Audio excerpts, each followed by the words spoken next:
Mais il sourit. Pourquoi il sourit en fait? Pourquoi il sourit? Tu sais, la personne qui m'a envoyé pour vélo là, quand j'étais à Bamako, la personne qui m'a envoyé pour vélo là, la personne a dit que Tania, ils ont envoyé vélo. La vie, ils ne nous respectent pas. Tu sais qu'ils ont envoyé Basse aussi au Bénin. Quoi? Attends, j'ai pas compris. Non, j'ai pas compris. Quoi? Attends, non. Attends, fais des caméras, j'ai pas compris. Ils ont envoyé quoi au Bénin? J'ai pas compris. 5 tantes. Attends, basse comment je comprends? Ça sert à quoi en fait? Donc, dans ça là-haut, quand les trucs vont attaquer là, quand tu rentres dedans là, tu disparais quoi? Mais la personne qui m'a envoyé même là, comment tu vas bon, tu vas bien? La personne m'a dit, Tania, pour nous en Mali, mais ils se sont foutus de nous. Pour le Mali, là, déjà, c'est quoi ils avaient envoyé? Le bois. Pa. Ils avaient envoyé baf. Ah oui, baf. Ouais, c'est vrai. Quand tu as limite que quand ils vont entendre du bruit, maintenant qu'ils vont fuir. Ouais. Tu sais qu'ils ont fait des baffes là. Seigneur, voilà. Le Mali, Dieu merci, le Mali. Voilà, vous là, il y a personne se fout des gens. Il y a personne qui va aller au paradis ici. Bateau qu'ils ont donné au Cameroun, si tu vois dans diable, tombé pinasse.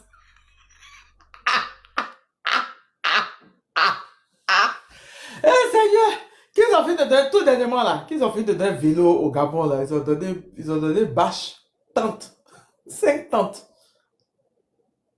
Ils ont donné 5 tentes. Tente que les femmes mettent dans le jardin pour que les enfants dorment dedans là. Ils ont mis peinture vert, ils ont envoyé ça au Bénin. Tania, faut dire la vérité. Toi, tu as toujours dit ça. Nina a dit ça. Toi-même, tu as toujours répété ici que les trucs ont pris partout. Toi, tu as tout le temps dit ça ici. Si la CEDEAO vient nous dire ça là, c'est un manque de respect. C'est dans la fin de la fin. La CEDEAO, depuis l'année dernière, depuis décembre de l'année dernière, elle dit que le terrorisme a atteint les pays côtiers. Elle a cité la Côte d'Ivoire, le Ghana, le Togo, le Bénin. Mais cette fois-ci là, elle dit que ça a pris toute l'Afrique de l'Ouest. Mais c'est quoi?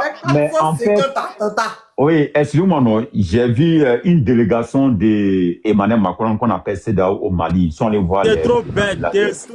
On ne mourra pas, t'es la vieille soul là. Imbécile là. Oh my God. Regardez. On me mourra, on te mourra pas. Toi, ton problème, il est où? Attends d'abord. Ne le faites pas descendre, hein. Laissez-le. Attends d'abord. Non, parce que ça te regarde. Il a fait descendre. T'occuper de ce que je dis. T'occupe pas de ma jachère. Moi, je ne comprends pas à quel moment vous voulez vous occuper de ma vie privée que je vous montre jamais, que je vais jamais. J'ai dit, hein, qui l'a fait descendre? Il fallait le laisser. Alissa Diato, ils sont... Non, pardon. Ce genre de personnes, on n'a pas besoin sinon panel. Putain de merde. Mais celui-là, il pense avec son cul ou bien quoi? Non, attends d'abord. Attends, ils vont couper le live. Non. Attendez, calmez-vous. S'il vous plaît, le droit dit 1 minute seulement. 1 minute, moi, je ne peux pas jouer. Maïga, il est là. Maïga, Tania, c'est une femme. Je sais, tu es un Malien, mais tu n'aimes pas les autorités maliennes. Ok. Maïga, moi, c'est un homme. Voilà, c'est un homme. Je veux que tu me... Si tu es garçon, hein, si tu es sûr de toi, que ta mère t'a mis au monde, si tu es garçon 100%, faut m'écrire seulement, faut dire, non, tu m'écris seulement coucou sénateur, tu écris seulement coucou sénateur. Au plus, toi et moi, on va régler. Non, Maïga, là, je le connais, c'est un Malien. Tu m'écris coucou, non, au plus, on va régler que si tu es sûr de toi, tu es garçon. Mais si je sais que tu n'es pas garçon, il ne faut pas m'écrire. Tu écris seulement sénateur, tu m'écris seulement sénateur, c'est Maïga. Au plus, on a testé quelque chose pour voir. Tania, c'est une femme. Moi, c'est un homme. Toi et moi, on va régler un truc. Pardon, rentre pas dans ce genre de bêtises. Les gens qui réfléchissent pas. Sénateur, pardon. Motion. On entend parler des dons de la France. Motion. Lui, ça lui fait mal. Il est français. Il a déjà vu Maïga qui est français. C'est-à-dire que le niveau d'aliénation, c'est un truc de dingue. Donnez-moi 1 minute, s'il vous plaît. Mali, s'il vous plaît. Mali, stade, s'il vous plaît. Fermez votre micro, après on va vous donner la parole. Ne vous concentrez pas sur l'animal qui vient de descendre là. Parce que lui-même, il n'est pas un homme, il ne met même pas sa photo. Ça Ok, prouve j'arrive là, j'ai pris son compte là, j'arrive tout de suite là. Moi, j'arrive là. ça prouve qu'on ne peut pas s'attarder sur lui. Tania, tu sais, il n'y a pas plus aveugle dans le monde que celui qui refuse de voir. Exactement, mon frère. Au lieu de venir nous insulter ici, là, ou bien toi, t'es insulté là. Mais ils n'ont qu'à insulter la CEDEAO qui a parlé que comment on appelle là, les menaces des terroristes dans l'Afrique de l'Ouest là. Pourquoi c'est chez nous, ils viennent parler? Allez-y parler à la CEDEAO. Mais ça fait des années que nous, on est en train de parler. Nous, on le disait. Nous, on le disait. Quand nous, on le disait. Quand nous, on le disait. Eux, ils disaient que c'était faux. Maintenant, la CEDEAO a dit, tu les as entendus parler? Tu les as entendus parler de ça? Mais quand nous, on le disait, ils disaient que nous, on détestait. Je vous dis, il n'y a pas plus avec. Tania, c'est pourquoi ces gens-là, moi, je les ai déclarés la guerre. Bonsoir, s'il vous plaît, une minute, un Koulibaly veut parler. Mali, Côte d'Ivoire, ici mélangé. S'il vous plaît, fermez votre micro, monsieur. Je suis à Bamako même actuellement. S'il vous plaît, fermez votre micro. Tania, les choses Merci. Quand vous montez sur le panel, là, il faut connaître le règlement. On ne ouvre pas le micro n'importe comment. Vous voyez que les gens sont en train de parler là. Fermez votre micro, après on va vous donner la parole. Nous sommes en train de parler d'un sujet qui est très important. Alors, depuis des années, on avait dit ici que le Nigeria n'a jamais été première puissance militaire de l'Afrique de l'Ouest. On a dit ici que la Côte d'Ivoire n'a jamais été deuxième puissance. C'est sur le papier seulement que ça comment on appelle là, ça existe. Dans la vie réelle, là, il n'y en a pas. Le Nigeria n'a rien comme armement. La Côte d'Ivoire n'a rien comme armement. Mais comme c'est des vagabonds qui gouvernent ce pays-là, ils préfèrent aller prendre les chars des gens pour venir se bluffer avec ça devant sa population. C'est-à-dire souvent tu t'assois, tu regardes ces dirigeants-là, tu te poses la question de savoir est-ce que ça va bien dans leur tête. C'est-à-dire moi-même là, moi je suis un citoyen lambda, un petit citoyen lambda. Tant que moi je ne peux pas les porter à habit de quelqu'un pour venir gonfler mon dos avec ça. À plus forte raison, aller prendre les armements de quelqu'un en tant que président de la République d'un pays. Au pire, tu vas me cacher sur les casques là. Sur les plaques là. Tu mets cache-nez sur les plaques immatriculation pour ne pas que la population va savoir à quel pays ça appartient. Mais c'est honteux, les gars. Il faut arrêter d'emmerder les gens. On est fatigué de tout ça là. Jusqu'à on va prendre cache-nez pour cacher le nez des véhicules pour ne pas qu'on va savoir à quel pays ça appartient. Mais après, la vérité est sortie. Et il y a des Ivoiriens qui sont emprisonnés pour ça. D'avoir dit que non, ces équipements militaires là n'appartiennent pas à la Côte d'Ivoire. Mais aujourd'hui là, depuis 1975 jusqu'à aujourd'hui là, et ils ont trouvé seulement que 1700 soldats. Non, c'est-à-dire, on dirait que c'est une malédiction. On dirait que c'est une malédiction. Depuis 1975, ils ont trouvé que seulement 1700 soldats pour défendre la CEDEAO. Seigneur mon Dieu. L'AIS qui est né hier là, l'AIS a déjà rassemblé au moins 5000 hommes opérationnels aujourd'hui sur le terrain. Mais comment vous voulez qu'on vous fait confiance? Des pays, c'est-à-dire tout un continent qui n'est même pas capable de se défendre. Et c'est ceux-là que nous, on doit les appeler nos dirigeants, là, nos présidents, là, c'est ça qui est là. À l'époque, là, oui, on ne savait pas, hein. Il n'y avait pas d'information, il n'y avait pas d'Internet, on pouvait vous appeler président. Mais à partir de maintenant, moi, je ne peux pas appeler ceux-là des présidents. Ce ne sont pas des présidents, c'est des voyous. C'est des délinquants qui sont installés à la tête de nos différents pays. Ils ne se rendent pas compte que les temps ont changé, au fait. Nous sommes une nouvelle génération qui a beaucoup compris. C'est ce qui manque à ces gens-là. Ils pensent qu'on est toujours dans les années 40, là. De toute façon, ils ont fait avec les autres. Il n'y avait pas d'information, endormi la population. Allez-y voir communiquer des peuples, comme on appelle la gabonaise. Ils ont demandé à ce que le Gabon quitte dans les accords coloniaux. Ça ne marchera plus. Ce qui arrive là, ça ne marchera plus. Et vous avez vu, ça s'est passé devant le président de la République française, Emmanuel Macron. Ils ont dit, ben, ça ne peut plus continuer, on est fatigué. Et on est toujours là. C'est les Africains qui montent pour venir insulter les Africains. Mais quand les Français parlent là, Wassim Nas, là, quand ils s'assoient pour dire qu'ils sont en train de recruter en Côte d'Ivoire, là, on fait quoi de lui? Qu'est-ce que vous faites de lui? Moi, le joueur, c'est-à-dire le joueur cafard de RDF va s'arrêter devant moi en France ici, là. Il va regretter sa naissance. Pourquoi il est venu au monde? Parce que votre bête colosie, là, je ne sais même pas comment vous qualifier. Je ne sais pas si on doit vous appeler les abrutis. Mais le jour que quelqu'un va se placer devant moi ici, là, ça va rester dans l'histoire de nos combats que nous sommes en train de mener. Parce qu'arrivé à un moment donné, il faut arrêter d'emmerder les gens. Nigeria, première puissance. Oh, Nigeria, Côte d'Ivoire, deuxième puissance. L'AES qui n'est pas première puissance, qui n'est pas deuxième puissance là. Et ils sont en train de se défendre, ils sont en train de libérer presque l'AES. Combien de pays qui restent dans la CEDEAO de merde là? Jusqu'à aujourd'hui là. 1700 personnes. Vous n'avez pas honte? Et vous sortez pour faire communiquer, pour dire au peuple que non, c'est toute l'Afrique de l'Ouest maintenant qui est menacée. Mais ça fait combien d'années que nous sommes en train de parler de ça? On nous a traité de tout le nom ici, que nous on était haineux. On est en train de souhaiter l'arrivée des taureaux. Mais attendez, il faut arrêter. Le Sénégal qui n'a même pas encore commencé à l'exploitation de son pétrole là. Les Marocains sont venus s'asseoir pour nous dire, bientôt quand on va commencer à exploiter le pétrole du Sénégal là, le pays serait attaqué. Ah tiens, on a besoin d'aller à l'école encore pour comprendre que ceux-là, c'est eux qui envoient les terroristes dans nos pays. Hein? Est-ce qu'on a besoin d'aller à l'école pour dire que c'est ceux-là qui envoient les terroristes dans nos pays? Il faut arrêter, il faut vous réveiller les gars. Moi, ce qui me fait mal ici là, c'est que c'est un combat. Les gens là même ne viennent pas eux-mêmes pour venir affronter les Africains. C'est la partie là qui me rend triste. Et ça me fait très mal au cœur. Quand je vois, c'est entre nous les Africains, on vient passer toujours pour aller se dire entre nous là. Mais ça fait partie de leur affaire. Tania, je te le jure. Hein. Les djalis des taureaux qui se passent dans l'AES, tellement que ça plaît aux Occidentaux, non, vous n'allez pas comprendre. Parce que ça fait partie de leur plan de la réduction de la population africaine. On se dit entre nous là, ça les pleure. Parce que ils veulent tellement diminuer cette population là, affaiblir l'armée africaine. Donc les djalis qui se passent entre eux, où on va recruter la jeunesse, comme le frère a dit tout à l'heure, sur la route des voyages. Moi j'ai vu ça, j'ai vécu ça à Gao, j'ai vu ça à Gao là-bas.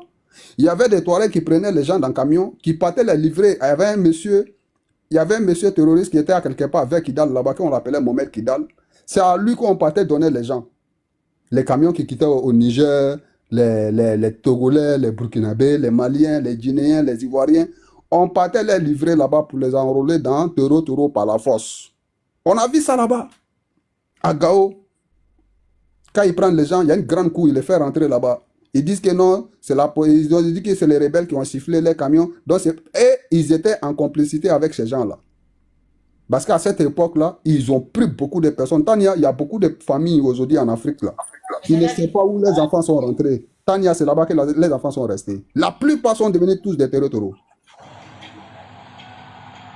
C'est les enfants qui sont quittés chez eux pour dire qu'on va aller voyager, pour aller en Europe. Hein. Tania, ils sont restés là-bas. Je te le dis sur tout ce que je cherche dans ma vie. Nous, on a fait 3 semaines à Gao. Peur qu'il ne faut pas que ces gens vont nous transporter là-bas. 3 semaines, on était à Gao. Il ne faut pas qu'ils vont nous envoyer pour aller nous donner à ce mec-là qu'on l'appelait Mohamed Kidal. Il était connu, tout le monde le connaissait là-bas. C'est lui qui recrutait les gens par la force. Donc, ce qui se passe là, c'est entre nous-mêmes, on est en train de se dire. Parce que ces enfants-là, la plupart d'entre eux, soit ils sont pris de force, on les prend de force pour les donner des armes, la drogue, pour aller attaquer les femmes. Et en retour, on les dit. Maintenant, l'Occident est content parce qu'ils sont en train d'affaiblir la civilisation négro-africaine. Ceux qui pensent que c'est de l'amusement, là. Tania, si ça pouvait toucher seulement que eux et puis leurs familles de merde, là, nous, on s'en fout, hein, on ne parle pas. Ces problèmes-là, si ça pouvait seulement atteindre ces cafards-là qui viennent sur les panels pour emmerder les gens, là. Mais nous, on ne parle pas, on est là, on est tranquille. Mais malheureusement, c'est notre civilisation qui est en danger. Les plans de grand remplacement de la population africaine, Tania, ceux-là, c'est leur premier objectif. Parce que pour gagner ce continent-là, il faut se débarrasser de sa population. Mais c'est quelle négociation qu'on va venir faire avec ces gens-là? On est au courant de tous les plans. On est au courant de tous les plans. Ils ont dit publiquement. Une année, ils ont pris une négresse camerounaise pour aller la faire asseoir 6 francs 24 en lui demandant que est-ce que on met dans sa bouche, elle n'a qu'à venir dire que non, il faut retourner, aller recoloniser l'Afrique. Mais depuis c'était en 2019 ou 2018, je me rappelle très bien. Mais j'ai dit que mais ça là, c'est leur plan qui est là. Ils ont mis ça dans la bouche de la petite. Pour qu'elle n'a qu'à venir dire ça. Là, ils vont trouver un prétexte. Donc, ça vient des Africains eux-mêmes. Il faut arrêter, les gars. Il faut nous réveiller. Ils veulent de vous sans vos continents, sans vos pays. Les gens qui n'en veulent même pas de pays en Afrique noire. Aujourd'hui, ils ont 5 pays. Maintenant, ils veulent le 6e pays qui est la Mauritanie. Et ils demandent aux Mauritaniens de se débarrasser des Noirs de Mauritanie. Quand je vois ceux qui sont en train d'encourager à faire des Libanais en Côte d'Ivoire, moi, je rigole. Je dis, mais vous n'avez rien compris. Vous pensez que vous êtes en train de faire du mal à quelqu'un, ou bien à l'opposition ivoirienne, vous pensez que c'est une affaire de politique? Ces gens-là, quand ils vont prendre la Côte d'Ivoire, mais on est mort. Aujourd'hui même, ils n'ont même pas encore pris le pays là. Allez-y voir les servantes. Allez-y voir nos petites soeurs qui travaillent à Makori dans leur maison. Elles n'ont même pas de chambre. Elles sont obligées de coucher devant la porte la nuit après le travail. Si ces heures est tout près, elle va à la maison, matin, elle vient. Il faut arrêter les gars. Ne donnez pas la possibilité à ces gens-là de prendre le dessus sur la Côte d'Ivoire. Sinon, on est mort. Hein? Tania, ceux-là ne peuvent pas vivre avec le noir. Et ils sont bien financés. Ce n'est pas... Le franc CFA, là, ça ne se fabrique pas chez nous. Quand ils quittent au Liban, là, un pays, pays qui est en guerre, normalement, là, s'ils pouvaient créer la richesse, là, ils pouvaient créer ça chez eux là-bas s'ils sont vraiment forts. Mais pourquoi c'est chez les gens? Quand ils viennent là, le franc CFA, c'est fabriqué. Tania, c'est les valises. C'est des milliards qui descendent en valises pour venir les financer, pour qu'ils prennent le dessus sur la population ivoirienne. C'est quel travail ceux-là fait, puis nous, on ne peut pas faire. Allez-y voir la zone. Allez-y voir dans les différents magasins à Abidjan. C'est nos frères qui travaillent, même pour prendre ventilateur Saint-Tania, pour mettre dans le camion de chauffeurs, là, comment on appelle là, l'acheteur, là. Il ne peut pas le faire. Les petits frigos, là, pour prendre, pour donner à le client qui est venu acheter, là, ils sont incapables de le faire. C'est les petits Ivoiriens qui sont dans les magasins, là, qui le font. Même pour dérouler un rouleau de tissu, là, qui pèse même pas 50 kilos. Et on va venir nous dire, il y a des gens qui viennent s'arrêter gaillardement, allez-y travailler, les Libanais travaillent. Les Libanais font qu'ils travaillent dans le pays, là. Arrêtez. Il ne faut pas encourager ces bêtises-là. On n'a rien contre les personnes, mais le comportement, l'attitude et le plan qui est tracé contre nous, là, c'est ça qui est le plus grave. S'ils ont pris la Côte d'Ivoire, quand les gens disent que non, la Côte d'Ivoire, c'est un élément clé dans la libération de l'Afrique de l'Ouest. C'est la Côte d'Ivoire qui bloque beaucoup de choses. Si la Côte d'Ivoire tombe, là, c'est fini, l'Afrique de l'Ouest est libérée. Le Sénégal, les autres, là, on va s'occuper de ça. Et moi, j'ai dit, on va coloniser beaucoup de pays là-bas. D'ici, les Blancs vont venir les recoloniser là. Nous-mêmes, on n'a qu'à les coloniser. Hein. Il faut que les présidents de l'AES prennent ça au sérieux. On n'a qu'à aller envahir certains pays en Afrique de l'Ouest. Comme la Russie a fait avec l'Ukraine. Tania, c'est la seule solution. Hein. Il faut les envahir. Il faut chasser ces comédiens-là qui sont à la tête de ces différents pays-là, qui pensent qu'ils sont présidents. Là. Il faut les envahir si ça ne va pas là. Parce que si nous, on ne peut pas aller de l'avant, eux aussi ne peuvent pas aller de l'avant, on ne va pas tous rester comme ça. Voilà ce que moi je voulais dire. Ça, c'est un conseil pour tout le monde. Si ça ne va pas là, s'ils ont besoin de soldats, là, ils n'ont qu'à faire appel seulement. La jeunesse africaine est prête. On va aller coloniser beaucoup de pays. D'ici, les gens là vont venir les recoloniser. Merci beaucoup. Je m'arrête là.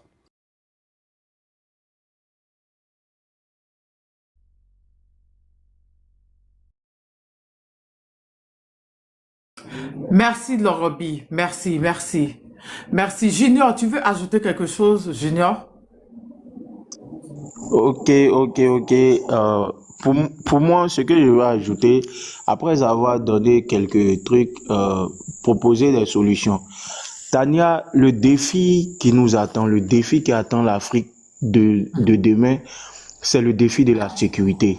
Moi, je souhaiterais que nos dirigeants axent leur politique sur la sécurité. Parce que je vais donner un exemple. Vous voyez dans le temps la Corée du Nord. Quand il y a eu la scission de la Corée, il y avait la Corée du Nord, il y avait la Corée du Sud. Les Occidentaux sont restés dans le Sud et puis le Nord est resté avec l'Union soviétique. Après la scission, la dislocation de l'Union soviétique, la Corée du Nord était seule.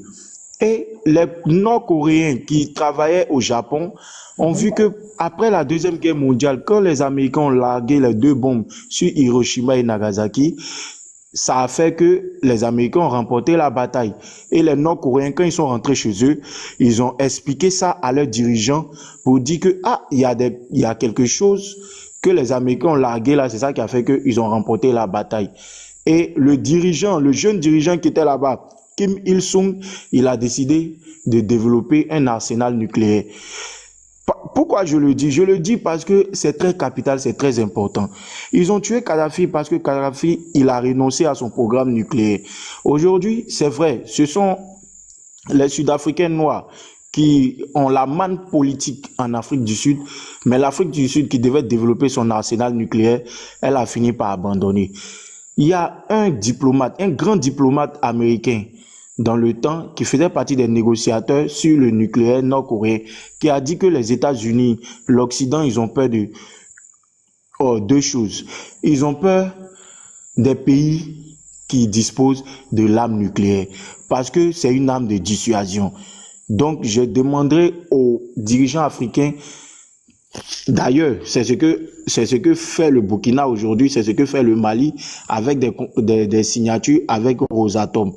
Maintenant, il faudrait qu'on revienne aussi au service militaire obligatoire dans les pays africains. Le service militaire obligatoire. Aujourd'hui, je prends un pays comme le Venezuela. Certains pensent que les États-Unis peuvent aller au Venezuela, attaquer le Venezuela et puis ils vont prendre tout le Venezuela. Je leur dis que c'est faux. Le Venezuela dispose de 300 000 hommes militaires actifs et puis ils ont 5 millions de réservistes. 5 millions de réservistes. Ça veut dire que s'ils font une guerre sur une durée, ils peuvent tenir. Peut-être c'est en larguant les bombes là que ça va faire qu'ils vont capituler. Donc le défi de l'Afrique de demain, c'est le défi sécuritaire. Parce que ces gens-là, le terrorisme, c'est quoi? Les terroristes sont que les proxys des Occidentaux. Ils ont le GIA. Après le GIA, c'était la mouvance islamique internationale. Après Al-Qaïda, il y a eu les Shebab en Somalie. Il y a beaucoup au Niger. Il y a l'État islamique en Syrie. Regardez Abu al-Jolani, dont les États-Unis avaient mis 10 millions de dollars sur sa tête. Ce dernier, Abu al-Jolani, c'est lui qui est devenu le président syrien. Et ils ont changé son nom terroriste là. Ils lui ont donné un nom bien chic, Ahmed al-Sharer. On le reçoit partout en Occident. Récemment, il était aux États-Unis. C'est eux qui financent le terrorisme. Il faudrait que les gens puissent comprendre ça. Le défi là, c'est le défi sécuritaire. Si on arrive à développer notre arsenal nucléaire, si on arrive à développer l'Afrique, à équiper l'Afrique militairement, à former nos soldats, tu verras que ça sera une arme de dissuasion face à l'hydre terroriste, face aux Occidentaux. Je vais m'arrêter là. Merci Tania. Merci de m'avoir donné le temps de parole. Je remercie tout le monde sur le panel. Merci. Déjà, le défi sécuritaire, ça sera difficile. C'est ce que Lorobi est en train de dire dans les commentaires. Lorobi est en train de dire qu'il faut laisser les dirigeants. Le défi sécuritaire, ça sera très difficile parce que pour déjà même là, s'armer, pour déjà avoir, parce qu'on dit qu'il veut la paix, prépare la guerre. D'accord? Pour avoir tout le truc comme ça pour sa sécurité.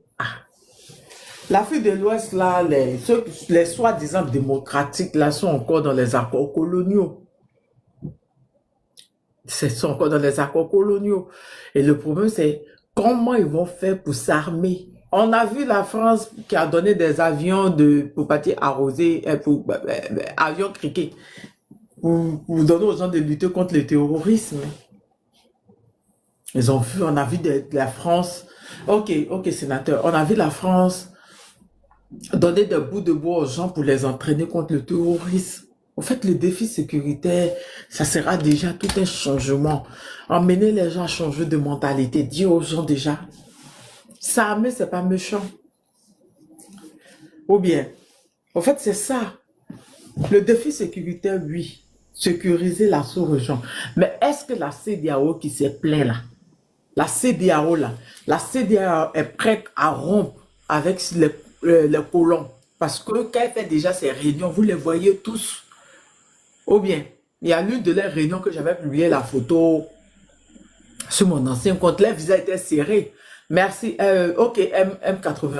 Les visas étaient serrés. Pourquoi les visas étaient serrés? C'est parce que le Mali avait dit, le Burkina, le Niger avait dit qu'il ne revenait plus. Comment faire? Junior, selon toi, comment faire? S'ils sont encore dans les colonies, comment faire pour pouvoir s'armer pour lutter contre les terreurs? Par rapport à cela, Tania, il y a quelque chose de très simple. Aujourd'hui, on a les 3 pays de l'AES qui sont en train de relever le défi au niveau de la lutte contre l'hydre terroriste. Maintenant, ce qui se passe au Nigeria, là, tu sais que Boko Haram existait depuis longtemps. Oui, très Boko longtemps. Haram, voilà, avec les Aboubakar Shekau dans le temps. Le problème du Nigeria actuellement, j'ai dit en prélude que le Nigeria a une réserve pétrolière énorme. Uh-huh. Pourtant, quand tu regardes l'Occident d'aujourd'hui, il y a un défi qu'ils doivent relever, c'est le défi des énergies. Aujourd'hui, l'Europe n'a plus cette capacité-là à subvenir à ses besoins énergétiques. C'est pareil aussi pour les États-Unis. Si tu vois récemment le prince saoudien Mohammed bin Salman qui s'est déplacé aller aux États-Unis, c'est aussi par rapport à ça. Donald Trump même, il y a l'un de ses discours où il a dit au peuple américain de forer les puits. Il veut plus de pétrole, plus de pétrole. Le défi de ces personnes à des Occidentaux là, c'est l'énergie. La Russie aujourd'hui alimente les pays comme l'Inde, comme la Chine. Et la Chine aussi, elle a fait des réserves énormes en matière d'énergie. Donc, il y a un pays qu'il faut regarder sur la carte. On va créer quelque chose là-bas et puis on va aller attaquer. Ils ont soulevé le Venezuela. Avant ça, ils ont donné un prix Nobel de la paix à une opposante de Nicolas Maduro au Venezuela. C'est pas ça? Ils ont fait ça. Ils ont regardé, ils ont vu que c'est un peu difficile. Il faut chercher un pays faible. Il faut réarmer Boko Haram qui avait disparu un temps, qui s'est calmé un temps. Il faut les réarmer et puis ils vont reprendre de plus belle ce qu'ils ont commencé dans le temps. Et puis, nous, on va venir pour dire qu'on est venu combattre au nom du fait qu'on tue les chrétiens au Nigeria. Et dans ça, ils vont s'accaparer. Mais il ne faudrait pas que les gens oublient. Tinubu qui est là. Moi, je mets quiconque au défi. Tinubu que vous voyez, Tinubu, c'est un agent de la CIA. Tinubu était dans le trafic de drogue aux États-Unis. Bola Ahmed Tinubu, le président du Nigeria. Il était dans un trafic de drogue. Il a dealé avec les Américains. Et les Américains l'ont imposé à Muhammadu Buhari. Bola Ahmed Tinubu. Vous pouvez faire des recherches. Hein. Il était aux États-Unis. Il était impliqué dans le trafic de drogue. Oui. Mais tout ce que tu dis là, ça n'a rien à voir avec la question dont je parle. Je dis, les pays de la CEDEAO qui sont soi-disant démocratiques, parce qu'ils ont dit que les pays de l'AES sont des pays pushistes. Oui, ok, on a compris, mais eux, ils sont en train de prendre la souveraineté. Ces autres pays de la CEDEAO là, d'accord? Ces autres pays de la CEDEAO, oui, Tinubu, il a vendu tant, on a compris comment faire, puisqu'ils reconnaissent maintenant que le terrorisme est en train de prendre toute la région, est en train de prendre toute l'Afrique de l'Ouest. Donc maintenant, on fait comment? Ils vont faire comment maintenant? Parce que eux, maintenant là, ils peuvent pas se permettre d'aller acheter des armes comme ils veulent. Ils sont obligés, parce que les accords coloniaux le disent, et ils sont obligés forcément de passer par la France. Ils vont faire comment? Ce qu'ils doivent faire, c'est essayer de s'allier aux pays de l'AES qui sont en train de combattre le terrorisme de façon efficace. Ça ne sera pas facile parce que la France qui est leur parrain, là, les Occidentaux qui sont leurs parrains vont essayer de mettre les bâtons dans les roues, mais qu'ils changent de partenaire et essayer de voir s'allier aux pays de l'AES, s'allier à des pays tels que la Russie, tels que l'Iran, tels que la Corée du Nord et autres, pour pouvoir combattre le terrorisme. Sinon, s'ils essayent, dans un premier temps, ça ne sera pas facile, parce que quand ils vont le faire, ils vont mettre embargo sur eux. De la même façon, ils ont procédé dans les pays de l'AES, c'est ce qu'ils vont faire aux pays de la CEDEAO. Parlant de démocratie, Tania, tu sais que la démocratie, la démocratie réelle, là, ça n'existe pas. Démocratie, lorsque tu nous laisses piller les ressources, lorsque ensemble on collabore. Démocratie, lorsque tu es un esclave de salon, tu obéis à nos règles. Mais n'est pas démocrate celui qui a décidé de s'affranchir, celui qui a décidé d'avoir sa souveraineté. C'est ça. C'est ça qui est le sens de la démocratie. Sinon, la démocratie réelle en Afrique n'existe pas. Parce que tant qu'on aura les esclaves de salon qui sont là, la démocratie ne va pas exister. Ils parlent de démocratie. Pourquoi ils n'imposent pas la démocratie aux pays comme Arabie Saoudite, aux pays qataris, aux Émirats Arabes Unis? Mais ils disent qu'ils sont des régimes autoritaires. Une fois que ces pays-là rachètent énormément des produits avec eux, là, on ne parle plus de régime autoritaire. La démocratie n'existe pas. Tania, tant que tu fais leur affaire, la démocratie n'existe pas. Maintenant, les pays de la CEDEAO qui sont en proie au terrorisme actuellement, là, ce qui sera très bon pour eux, c'est de s'allier aux pays de l'AES qui combattent de façon efficace et de manière efficiente le terrorisme. Ça ne sera pas facile parce que dans un premier temps, ces mêmes Occidentaux-là vont mettre embargo sur eux, embargo sur les armes. Mais une fois qu'ils auront passé cette étape-là, je pense bien que ensemble avec les pays de l'AES, ils vont pouvoir atteindre leur objectif d'éradiquer le terrorisme en Afrique. Parce que faut dire que c'est quelque chose qui est... Mon frère Junior, une minute. Junior, Ok. la solution là, de ça, là, c'est de faire coup d'État à tous ces présidents-là. S'il y a des militaires patriotes qui peuvent rejoindre l'AES rapidement, là, ils n'ont qu'à faire coup d'État à tous ces présidents-là. Sinon, ce que tu dis là, c'est trop loin. Ça ne va pas arriver. Ils ne pourront pas. Ils ont les Balthazar ici. Ils ont le film Balthazar avec les maîtres. Ils sont menacés, frère. Ça ne marchera pas. La seule moyen de nous sortir de là, je te le jure, il nous faut des vrais coups d'État patriotes qui vont rejoindre leurs frères rapidement et trouver le moyen pour s'occuper de cette histoire de terror en Afrique de l'Ouest. Ceux-là, ils vont... Non, c'est de ça, le vieux père Lorobi, c'est de ça qu'il parlait au fait.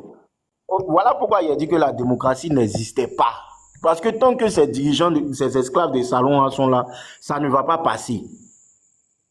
Ça ne va pas passer. Voilà pourquoi j'ai essayé dans mes propos là, j'ai essayé d'expliquer d'une autre façon. D'accord. Merci.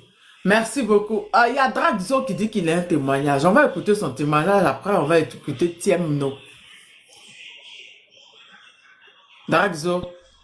Oui, oui, salut, bonsoir à tout le monde. Effectivement, ceux qui disent, attends, effectivement, ce que Lorobi a dit, c'est vrai. Il ne faut pas avoir des valeurs locaux à la tête. Pour pouvoir sécuriser l'Afrique de l'Ouest, il ne faut pas avoir des valeurs locaux. On a vu l'année dernière, ces mêmes Français-là danser Salassa là devant Tinubu. Tinubu actuellement, qui est beaucoup à remonter de faire fort chez lui là.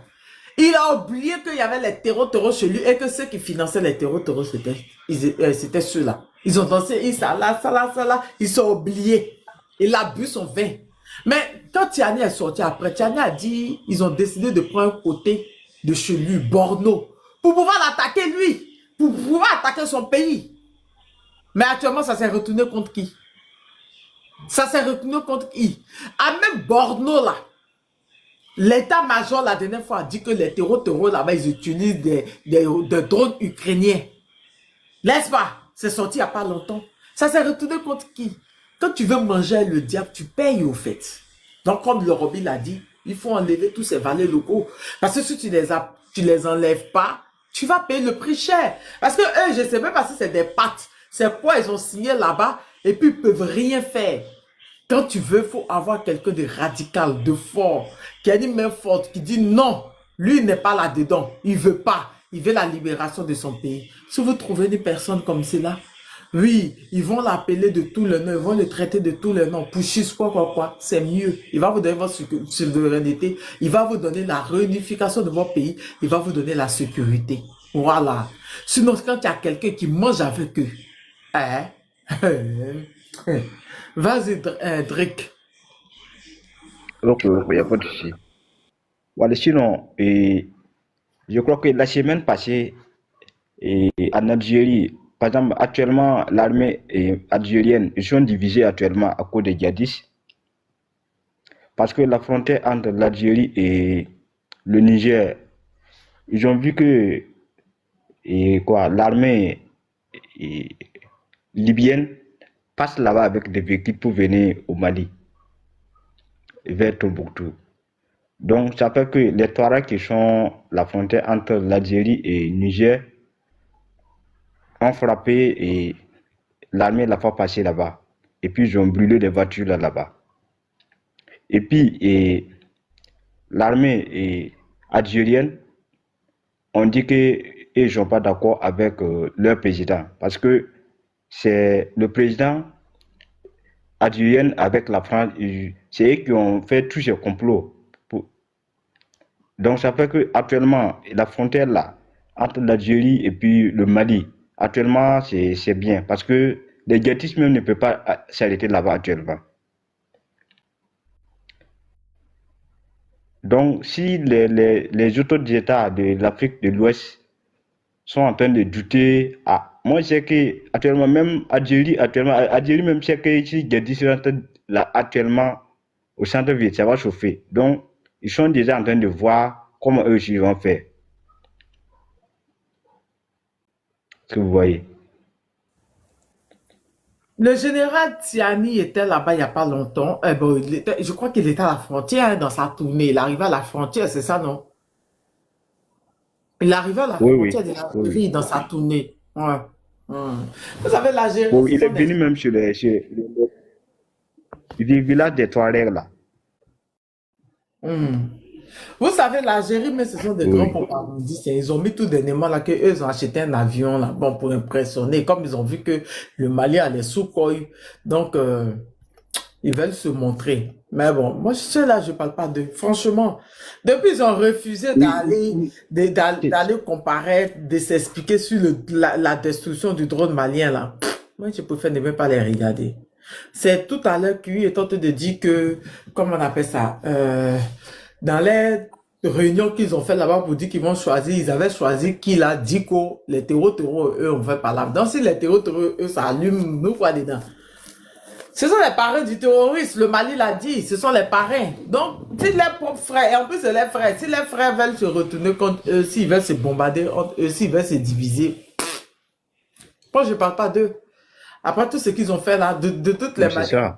Dieu merci, le général Assimi a montré les vrais visages au monde entier, qui prennent les terreaux là, qui prennent les frères terreaux et qui partent chez eux avec. C'est tout ce que nous on demande.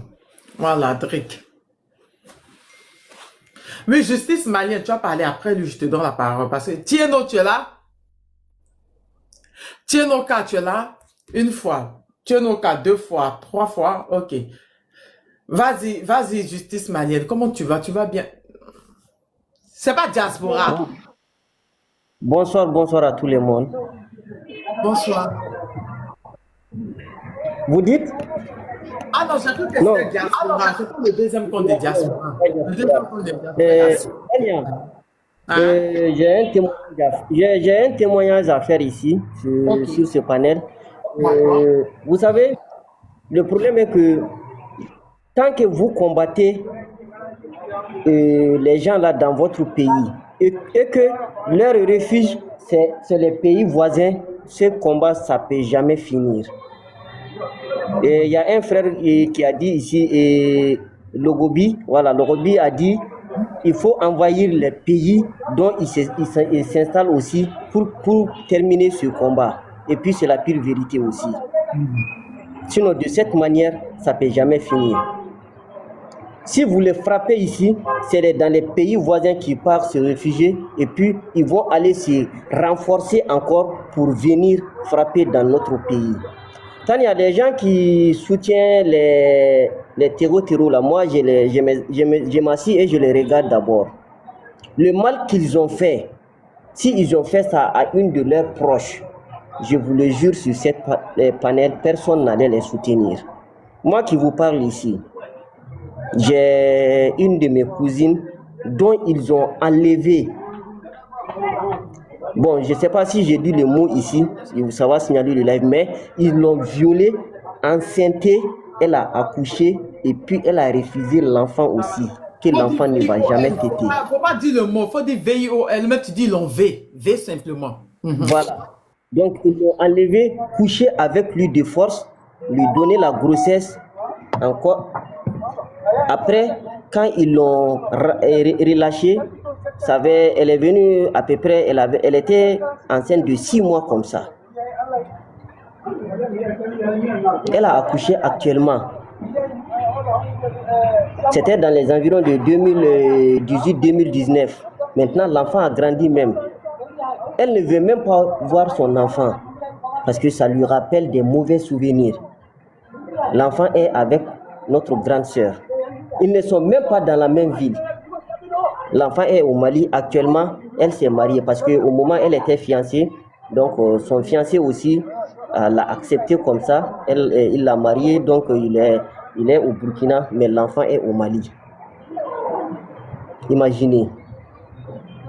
J'ai des tontons qui ont été abattus, enlever leurs bœufs, plus de 200 têtes de bœufs, 300, 400 têtes de bœufs.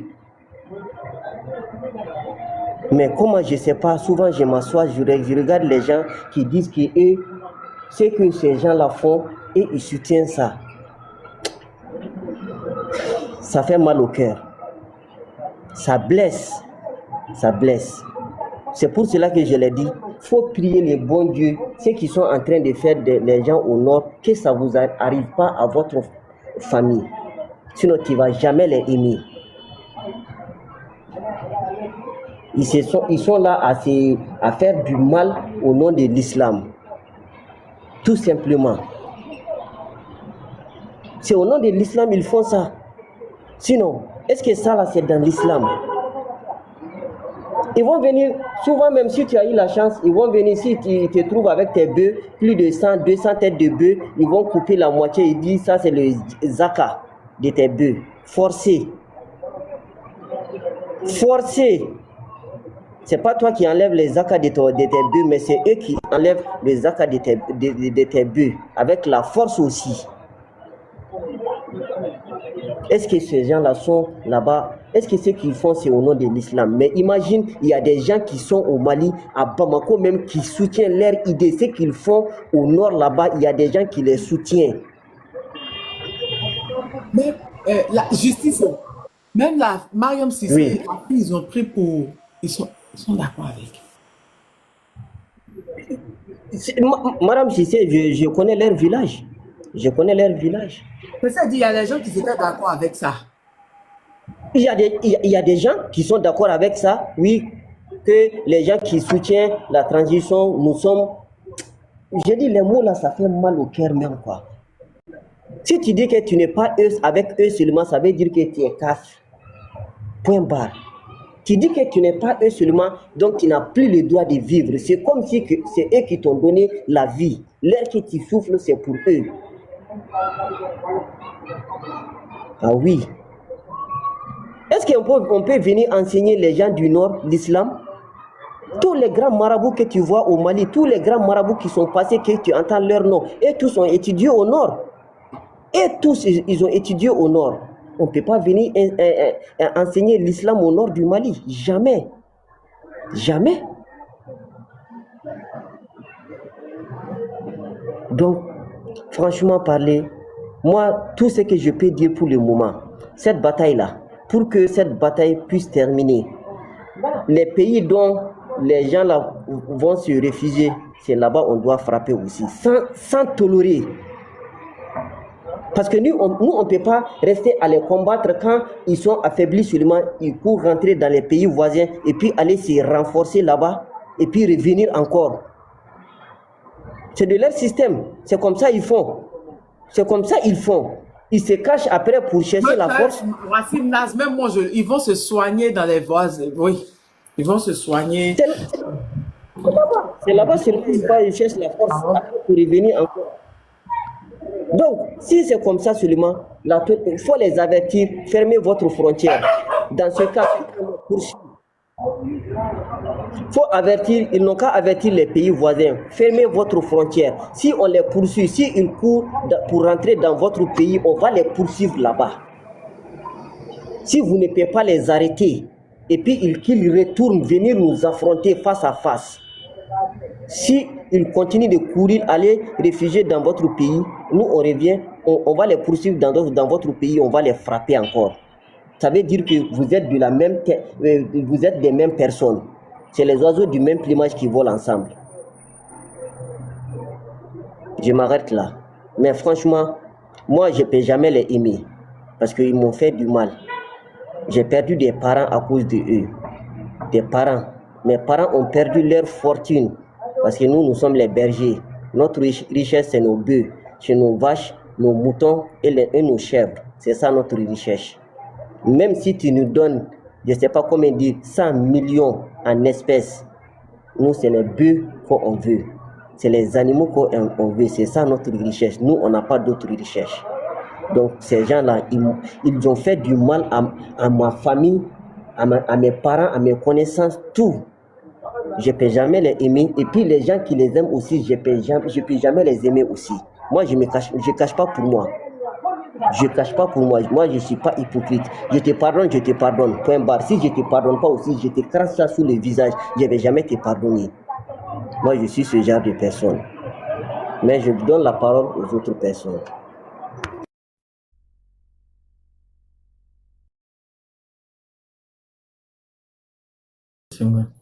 Ok, merci. C'est vraiment délicat, c'est vraiment grave, très très grave ce qui se passe. Sincèrement, j'aime pas trop parler de religion pour ne pas froisser certaines personnes. Moi, ce sont les trucs dont je parle pas. Mais je suis choqué que la petite là, qui a été déjà à... C'était où à Tombouctou, c'est quoi, Tonkawa, où là? La petite là, certaines personnes ont soutenu ça et c'est déplorable au fait. C'est vraiment déplorable parce que ce n'était pas nécessaire de tuer. Effectivement, je comprends justice. Tu sais, c'est ce que je disais là. Je vais réécouter, c'est de coupe ton micro. Je vais réécouter ce que ton cara disait. J'ai dit, il dit qu'ils ont fait réunion, que oui, il aura transfert, nanani, nanana, Yagagali. J'ai dit non, c'est pas possible. Les Maliens vont jamais accepter. Parce que avec le mal qu'ils ont fait là, oui, c'est ton cas. Merci là, oui, c'est ça ton cas. Le mal qu'ils ont fait, les terreaux oublient qu'ils ont fait du mal aux Maliens. C'est même pas autant de Ibeka. Combien de militaires même ont déposé leurs armes, les trucs pour fuir? Combien ils ont déjà? C'est-à-dire que depuis qu'ils sont là au début, c'est le général Assimi qui a été de gérer ça. Donc vous ne pouvez pas venir comme ça pour dire que non, ils ne sont pas bien. Vous allez venir installer Yagagali. Yagagali est son gros. C'est pas à cause de Yagagali que la Kenchi a été détruit par l'Algérie. C'est pas parce qu'il était dans la réunion là, la réunion des chefs terreaux là. C'est parce qu'il était là-bas. Et Tania, s'il vous plaît, j'ai oublié de mentionner quelque chose. Le moment que le MINUSMA était au nord, je vous dis que le MINUSMA n'a même pas tiré un balle. Ils n'ont jamais attaqué le convoi des MINUSMA. Jamais de la vie. Les MINUSMA sont là-bas seulement à bouffer de l'argent, à faire des patrouilles inutiles. Ils ont tous les équipements. Même pour détecter les mines enterrées, ils ont les appareils pour ça. Mais jamais, il n'y a même pas un élément de la MINUSMA qui a tiré là-bas une seule fois. Il n'y a pas. Et ils ne sont pas venus pour faire la guerre. Seulement pour venir bouffer l'argent et puis exploiter les richesses en cachette. Ça, je vous l'ai dit. Moi, je suis de là-bas. Je connais l'histoire de A à Z. Les MINUSMA, ils ont été renvoyés du Mali. Moi, j'ai aimé ça même. Parce que l'argent qu'on débloquait pour eux-mêmes, c'était du gaspillage. C'est grâce à ça, Dieu merci, on a pu payer les armements pour faire ce combat à nous-mêmes. Celui qui veut la paix prépare la guerre. Tu ne peux jamais construire un pays qui est en guerre. Jamais au grand jamais. On doit construire un pays dans la paix. Un pays qui a la paix, c'est en ce moment que le pays doit être construit. Mais un pays qui est dans la guerre, comment on peut construire ce pays? Il n'y a pas de solution. Toi, tu construis le mur aujourd'hui, demain, le soir, d'autres viennent casser le mur. Est-ce que ça peut aller? Jamais de la vie. Donc, pour les MINUSMA, eux-là, ils n'ont rien foutu au Mali. Rien du tout. Si ce n'est pas gaspiller l'argent seulement. Parce que le budget qu'on votait pour eux seulement par an seulement, si tu calcules ça même, ça peut payer des armées lourdes pour le pays. Ils n'ont rien foutu. Une bouteille d'eau, si on te dit, les MINUSMA facture ça 2500, 2000, une bouteille d'eau qu'on vend à 500. Les gens qui ont travaillé dans le MINUSMA, ils sont dans ce live-là, eux, ils savent ce que j'ai dit. Ils connaissent ce que j'ai dit. Un paquet de cigarettes qui ne coûte même pas 700 francs, on facture ça à 3000. Ils connaissent. Je laisse la parole. Ok, merci la justice, merci franchement, merci pour ton soutien au gouvernement. Franchement, il faut faire comprendre beaucoup de choses. Il y a beaucoup de choses qu'il faut faire comprendre parce qu'il y a certaines personnes qui bouffaient des gouvernements qui sont pas pour. Il y a d'autres personnes, c'est à cause de religion. C'est vraiment compliqué. C'est vraiment un combat de longue haleine. C'est pour ça que le général Assimi a dit c'est pas un combat de 1 an. Voilà. C'est pas un combat de 1 an parce que exactement ça fait trop pitié. Peut-être il sait pas avec qui tu parles, tu sais pas qui est ton voisin, tu sais pas qui est avec eux qui va te trahir. C'est pour ça on parle d'une guerre asymétrique au fait. Vous voyez, c'est vraiment, vraiment, vraiment, vraiment difficile. Ariel, vous êtes là. Ariel le sniper, vous êtes là. Parce que je crois que Sony est monté pour parler à la justice. Oui, Ariel, vous êtes là. je suis là. Oui, Bonsoir tout le monde. En fait, cette histoire de terreau, bon après, je sais pas si tout le monde le sait, hein, mais c'est vrai, ils tuent eux tous les sources dans les pays arabotisés, c'est-à-dire les pays arabes de l'Afrique du Nord. La Mauritanie, la Libye, l'Algérie, Tunisie et autres. Moi, j'ai un collègue à moi qui est marocain qui m'a un peu expliqué cette histoire entre cette histoire de famille qu'il y a entre ceux qu'on appelle Peuls et les autres ethnies des pays du Maroc, en fait du Maghreb. En fait, nous autres qui sommes africains noirs, nous avons des tribus, c'est-à-dire des groupes ethniques et autres. Et c'est à travers ces groupes ethniques-là que souvent on s'allie, on se dit, oui, nous sommes de gens de même famille et autres. Et quand il y a des problèmes, on va essayer de résoudre ces problèmes-là au niveau des grandes gens, des rois qui sont censés réunir tous ces ramifications ethniques et autres qui font partie de la même branche ethnique. Il m'a expliqué que cette sorte de terreau, qui sont à majorité Peuls, qui sont toujours sous la gouverne, ils sont toujours esclaves de l'Arabie Saoudite, du Koweït et autres. Parce qu'il est parti en m'expliquant une histoire qui m'a fait comprendre beaucoup de choses. Il m'a dit en fait que l'arabe du Maghreb, eux tous, ils savent qu'ils sont pas de l'Afrique. Ils sont pas du tout de l'Afrique. Et lui-même, il me l'a dit clairement. Que quand on entend les Arabes, les Maghrébins, Marocains, Tunisiens et autres, ce genre refusés qu'on les appelle Africains, en réalité, ils n'ont pas tort parce qu'ils sont tous rattachés à une culture qui se disent tous originaires des pays de l'Arabie Saoudite, des Émirats Unis, et ainsi de suite. Mais par contre, ce qui a fait qu'ils ont pu arriver en Afrique, c'est parce que au niveau de l'Égypte, il y a eu des histoires de familles qui ont dégénéré. Et toutes les tribus qui forment les pays du Maroc, Libye, Mauritanie et autres, ce sont des tribus qui étaient avant en Arabie Saoudite, qui ont été rejetées. Et quand ils ont été rejetés, pendant qu'il y avait des problèmes en Égypte, des problèmes de famille, de royauté, ainsi de suite, il y a certains qui sont allés se rattacher à cette famille qui ont été rejetées de l'Arabie Saoudite là pour aller s'allier à eux pour venir en fait régler cette histoire de royauté en Égypte. Et ça crée des problèmes. Aujourd'hui, quand on regarde bien, l'Afrique noire se limite, on peut dire, vers le Mali, le Niger, un peu vers le Tchad et autres. En fait, on est plus coincé. L'Africain noir est coincé, en fait, à partir... Quand on regardez bien la carte, là. On est, en fait, il m'a dit en fait que tous les Noirs qui ont fui l'Égypte, parce que avant il m'a dit non que l'Égypte était remplie de Noirs. Et ces Noirs-là, quand ils ont été dominés, fait esclaves et autres, torturés et autres là, ceux qui ont pu fuir, ce sont ceux qui ont fui pour venir vers les pays de l'Afrique de l'Ouest, ainsi de suite. En fait, ils sont descendus. Et ce sont les Arabes qui ont géré toute cette zone qui est du nord de l'Afrique. Et en fait, malgré qu'ils ont encore leur pays, Libye, Mauritanie et autres, ils sont toujours sous les ordres de leur patron, l'Arabie Saoudite et autres. Qu'aujourd'hui, il n'y a pas un pays de l'Afrique du Nord qui n'est pas esclave de l'Arabie Saoudite. Et ce sont ces mêmes Arabes de l'Arabie Saoudite là qui financent, en fait, par le biais des États-Unis, la France et autres, ils financent toujours les propres esclaves qui sont les Peuls. En fait, le gars m'a parlé des Kabys. En fait, je ne connais pas bien les tribus du Maghreb, mais il m'a dit en fait que c'est ceux-là encore qui les financent toujours parce que ils nous prennent toujours comme des esclaves. Et actuellement, ce qui se passe aujourd'hui, c'est pas une question de l'AES seulement. Bon, en fait, ça, je sais pas, mais ce que je sais, c'est que c'est tout ce qui se passe au Soudan, c'est les Émirats. Bon, au Sahel aussi. Effectivement.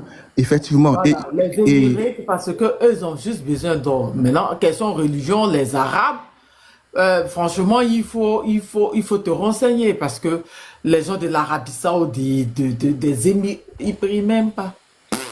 Effectivement, c'est ça. C'est ce qu'il m'a dit. Il m'a dit, en fait, Moi, je parle pas trop il de m'a ça parce que il m'a je dit, crois en pas, fait, mais je sais que les Émirats financent les terreaux, voilà, pour une histoire d'or, pour il des dit, matières premières, mais il m'a dit, en fait, que les peuples qui vont se cacher, se soigner en Tania, ces Mauritanie. pays-là, le frère insulte, ces pays-là sont des grands financeurs du terrorisme. Que ce soit l'Arabie Saoudite, les Émirats Arabes Unis, le Qatar, c'est des pays financeurs de terrorisme. C'est eux qui ont financé le CNT libyen, puis ils ont attaqué Kadhafi. C'est eux qui ont financé le front Al-Nosra en Syrie. C'est eux. Le frère, vas-y. Donc, il m'a dit, en fait, que c'est l'Arabie Saoudite qui soutient tous leurs esclaves. Qu'aujourd'hui, là, on peut même se rapprocher de tous ceux qui connaissent bien vraiment cette histoire entre les Maroc et autres. Là. En fait, c'est des tribus qui sont originaires de l'Arabie Saoudite. C'est des esclaves, c'est des tribus rejetées. Et ces tribus-là, aujourd'hui, malgré qu'ils tiennent des pays... je ne suis pas au courant. Voilà, vous pouvez... C'est qui la religion Oh non, c'est pas la religion, non. En fait, c'est pas la religion. Comme on parle d'un sujet... Je sais qu'il y a beaucoup de coins qui sont financés par, voilà, comme il a dit, Arabie Saoudite, Émirats, Voilà. pour les matières premières. Mais bon, Bruxelles, aujourd'hui, regardez un peu le Mali. On peut ne pas frustrer mes abonnés à cause de la religion. Il y a beaucoup de religions qui me suivent. Le Mali, par exemple, le Mali, regardez un peu la partie qui devait être la Zawad. Mais c'est une partie à majorité. Pas Zawad. Avant. Mais ça n'a jamais existé. C'est une propagande comme ils sont. Oui, c'est une propagande. Mais en fait, ils voulaient occuper cette partie-là pour former un pays, la Zawad. Ils allaient occuper comment? Il y a des autochtones là-bas. Non mais attends, je suis choqué. Il y a des autochtones là-bas. C'est que le frère dit là, c'est la vérité. Hein. Il voulait créer un État dans Il voulait créer un État appelé la Zawad. Il voulait arabotiser la zone. Ça ne pouvait pas exister, ça ne pouvait rien faire, ça ne pouvait pas arriver. Ça pouvait pas arriver. Ils voulaient au fait, c'était leur... Tania, c'était un projet. Non, ils ont fait la propagande pour que les gens disent que oui, il y a un qui existe. Sinon que ça là, ça existe sur Twitter. Hein. Ça existe même pas sur TikTok, ça existe sur Twitter, sur Facebook. Hein. C'est dans la tête et dans les nez. Le problème, en fait, c'est que nous, qui sommes africains de souche noire, de peau noire, on doit vraiment faire attention. Parce que là, actuellement, ils sont en train de descendre sur nous.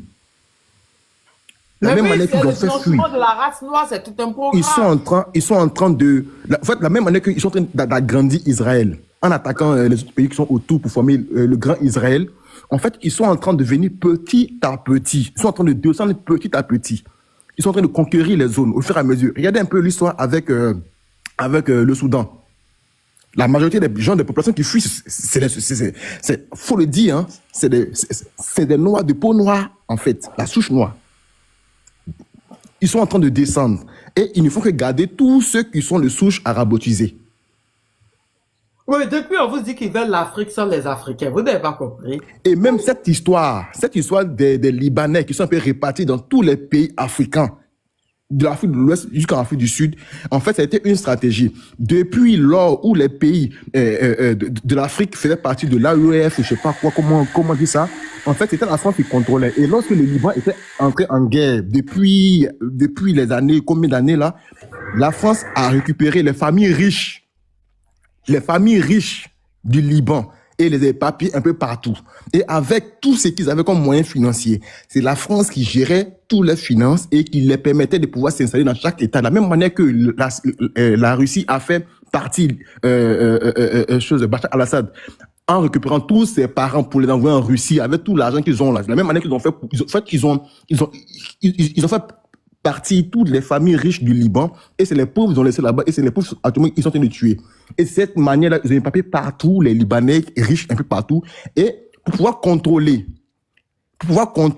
le noir, il y a un frère qui a dit tout à l'heure, il faut empêcher l'Africain de pouvoir s'armer, de pouvoir étudier. En fait, nous, on nous tient toujours avec un taux, un degré important d'analphabétisme pas possible.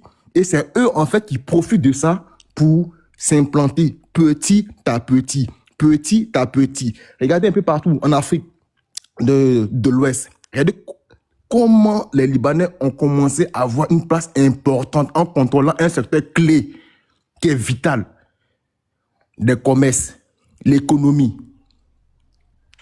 et qui ont aujourd'hui une influence pas possible sur nos dirigeants. Il faut le dire. Ces gens-là, on les a mis là de façon stratégique. Ils sont là pour un travail très, très, très précis. Et nous autres, on nous tient toujours en esclave. En fait, c'est la même méthode qu'ils ont employée avant, qui continue aujourd'hui. Mais comment faire pour nous éliminer? Ils sont en train de réfléchir. Mais malheureusement, aujourd'hui, ils sont en face d'un peuple qui est en train d'être éveillé. Un peuple qui est en train d'être éveillé. On nous parle de démocratie, mais en fait, il n'y a pas de démocratie. C'est quoi la démocratie, en fait?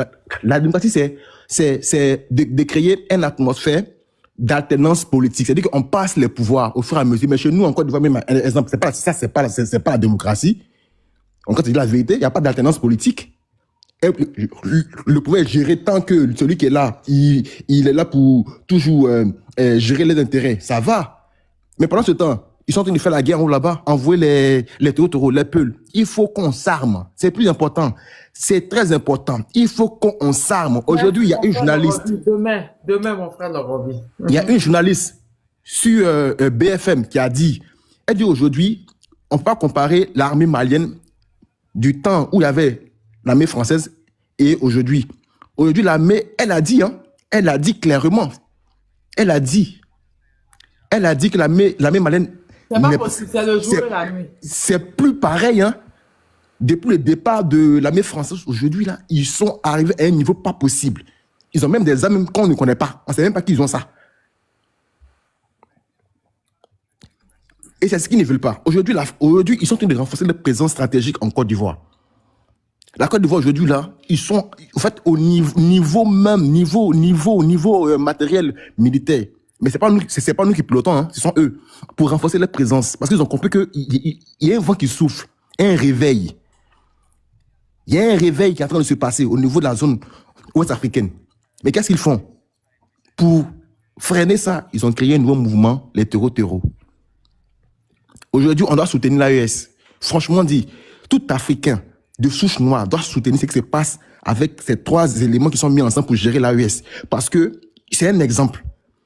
On ne peut pas être libre. Si on veut vraiment protéger notre histoire, notre race et autres, on doit vraiment s'allier pour pouvoir avoir au moins notre souveraineté, pour être vraiment libre. Parce que ce qui arrive là, regardez bien, je dis bien le Mali. Le Mali est très grand, hein, mais la zone qui devait être la Zawad là, elle est plus grande même. Elle fait 71% même de Bamako, je sais pas quoi là. Elle fait 71% du territoire. Qui ne disent pas le nom là sur mon panel, hein. C'est un truc qui n'existe pas.